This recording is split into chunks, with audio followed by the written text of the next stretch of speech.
सर्वांना श्रावण महिन्याच्या खूप खूप शुभेच्छा।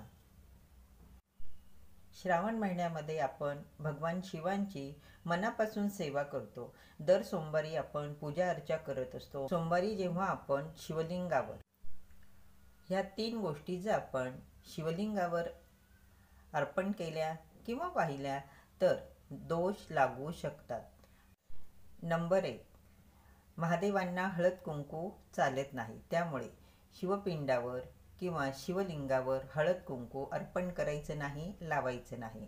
नंबर 2, कापसाची वस्त्रमाळ। कापसाची वस्त्रमाळ जर तुम्ही अर्पण करत असाल तर तिला हळद कुंकू न लावता आहे तशीच पांढरी शुभ्र वस्त्रमाळ शिवपिंडावर अर्पण करायची। महादेवांना नैवेद्य दाखवताना त्यावर तुळशी पत्र ठेवू नका। म्हणून दर सोमवारी पूजा करताना नैवेद्य दाखवताना ह्या गोष्टी